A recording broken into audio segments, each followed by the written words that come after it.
Nasarawa State Governor Abdullahi Sule is running for another term in office, and he joins us now live from the capital, Lafia. Good to see you, Governor Sule. And again, this is a big one for you, second term, and for many, they would want to ask the question, perhaps, what makes you think you can actually fight back the opposition? Thank you very much. I think the question is the other way around. What makes the opposition think they can fight the incumbent? It's in order, and I like the competition, and I like what the reporter clearly indicated, that Nasarawa State is a battleground. It will always be a battleground. We have two major parties, really. Even though at the presidential election, you will notice that Labour Party, defeated APC by about 19,000 votes for APC to come close second. But the Labour Party went under, because the governorship candidate of the Labour Party decided to march in with the PDP, while all the other candidates of senatorial seats and House of Reps and some officials of the party, decided to join us in APC. So really, that's where the battle is, So and it's going to be a repeat of what happened in 2019. It's the same candidate we had in PDP that we beat, and it's the same candidate that is facing me again in 2023.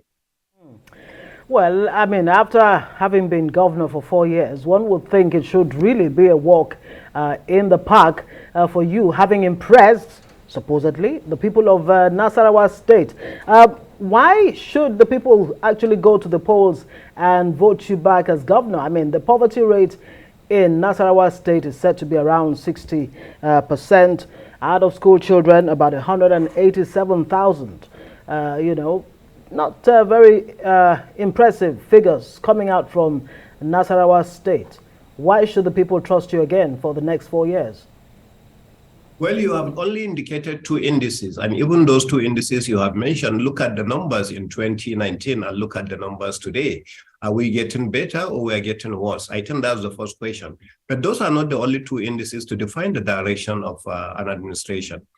You look at the development that has been brought to Nasarawa State. You look at the IGR improvement that we ran from 7.1 billion annually in 2019 to about 20 billion now in 2022. You have to look at also the situation we found on ground as far as the finances of the state used to be, where the state was paying salaries on percentages. And today, from 2019, when we came up till date, we are paying 100% of salaries. In fact, we even went ahead and carried out promotion of the civil servants. You have to look at also the amount of work that the state government has done, the opening of most of the rural areas that has been done. Majority of the rural areas that used to be completely out of reach, today they are open, both in Wamba local government, in Fadurua, also in Udege area that we have open, and also in Akwanga local government that we have opened most of the agricultural areas. You have to look at the improvement the state has seen when it comes to agriculture. We used to be number 4 in yam production. Today, we are number 2 in the country. We used to be number 3 in sesame production. Today, we are number 1 in the country. We used to be number 8 in rice production. Today, we are number 5. And then the numbers will go on and on and on. So there are so many indices that the people are measuring us. Then you look at the peace that we have enjoyed in the state. Nasarawa State used to be a state that we had lots of challenges when it comes to security. Today, we are one of the most secured states, not only in the north central, but indeed in northern part of Nigeria.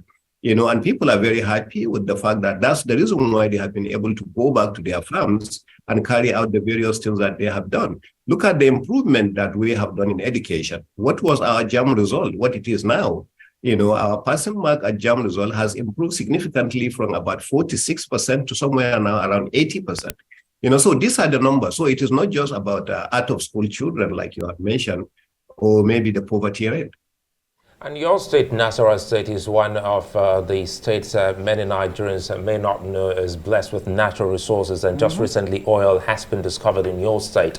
And these are definitely, no doubt, are issues that politicians going into the election are speaking of.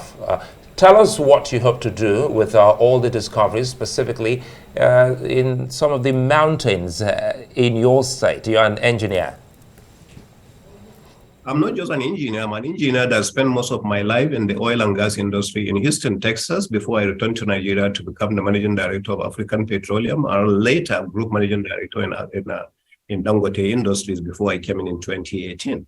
Around the year 2010, we had that there were some presence of hydrocarbons in Nigeria, sorry, in Nasarawa State. But that nothing was done between then until we came in around 2019. And then we used maybe some of our contacts, some of our experience, and then we started talking to NNPC. And then we had the opportunity now to go ahead. In fact, on the 21st of this month is supposed to be the drilling of the first well that was going to take place in here in Nasarawa State, in Kiana. Because of the situation that we found on the shifting of the election, now we have also shifted the date for the commencement of the first oil well that is going to be on the 28th of the month. We also shifted it by 1 week. So you have to understand a lot that has been done in that line. We have acquired the 2D seismic. They have done all the analysis. And we have very good displacement of the hydrocarbons that is there. So we have done well as far as that is concerned. But also on the solid minerals, we have done a lot on the solid minerals side. We are working seriously with NNPC as well as other investors, in the area of solid minerals. Today, Nasarawa State is actually doing from the quarry all the way to processing. So today we can actually produce our tiles, our granites right here in Nasarawa State rather than just taking the raw material out of the country. So if you go to the market in Karu today, in fact, to give you the example that you can see, if you go to the airport in Abuja, the new wing, and then the new wing also the Lagos airport, the marble that you see on ground there is actually from Nasarawa State. So those are the kinds of things that we have been able to do. Fantastic. And how will all of this really translate to improving the employment or unemployment figures in Nasarawa State? It stands around 30%. And like you mentioned, you were part of the Dangote, industry. And there's a Dangote sugar, there's agriculture, which you mentioned. Marble is in Nasarawa State. How will you improve on this if you become or remain governor for the next 4 years, as far as unemployment is concerned? Well, unemployment has improved in Nasarawa State, but you see, it is one step forward, 2 steps sometimes backwards. Nasarawa State is one of the most attractive states to investors. So we have a lot of people, that move into Nasarawa State, especially Karu, because of our proximity to the federal capital. A lot of these people come in looking for jobs. So no matter the amount of jobs we are able to offer in the part of Nasarawa State, some of these people coming from other places to come and settle in Nasarawa State, automatically change the numbers, and then the numbers keep going up. But we have been able to employ a lot in Nasarawa State from some of these projects. Apart from the Dangote you mentioned, flour mills is also here in Nasarawa State. Asman rice is also in Nasarawa State. Olam rice has the biggest mill that they have here in Nasarawa State. And all these places have employed people. But because, as I said, you have a lot of people that have come into places like Karu because of the attraction of the federal capital. Each time you look at the numbers are there. On the high side. It's not necessarily Nasarawa State indigenous, but they are Nigerians living here and they are welcome to be part of Nasarawa State. So that is the reason why you are seeing the numbers where they are. And you have the proximity to Abuja, and I'm wondering how you're taking advantage of that. Abuja is the seat of power. Very quickly, in 30 seconds, how are you taking advantage of that? Your proximity to Abuja? Well, we're taking advantage of that in several areas. One is in the area of housing. Housing has become an attraction, and that's why we're building the technology village in Karu local government, very close to over there. We have done the geographical mapping of Karu in particular, and that has become an attraction, and the cost of land has moved up significantly in Karu. We are now trying as much as possible to make Karu a lot attractive so that a lot of people that cannot necessarily live in Abuja because of the high cost of land can actually move to Karu. So we're looking at what happened between Lagos, and Shagamu area, and that. So and Agbara and the rest of that. And that's exactly what we are trying to apply here. So we are looking at road networks, and then we are looking at rail lines. Those are going to be exactly what will bring about the improvement. Quickly here, the concern is about the good that is coming to your state, oil discovery, and the issue about what we've seen in Niger Delta, cleanup, and how you can maintain a clean environment for your people. Well, that's the advantage here. You see, in Nasarawa State, we can repeat what happened in the Niger Delta.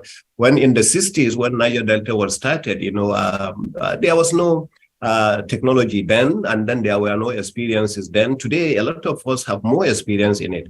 So just like Kolmani in Gombe, the Nasarawa State facility is going to be what we call a field an integrated field development, which means, everything will be in one side. So there will be very limited pipelines. So there will be very limited spillages that you are going to have.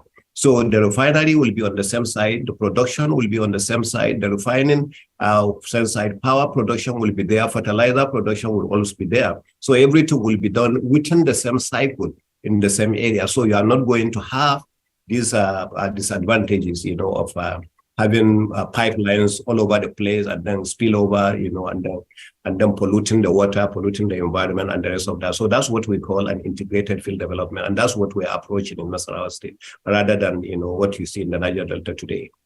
Delighted to hear that the governor of Nasarawa State seeking another 4-year term. Governor Abdullahi Sule, thank you so much for joining us on News Night.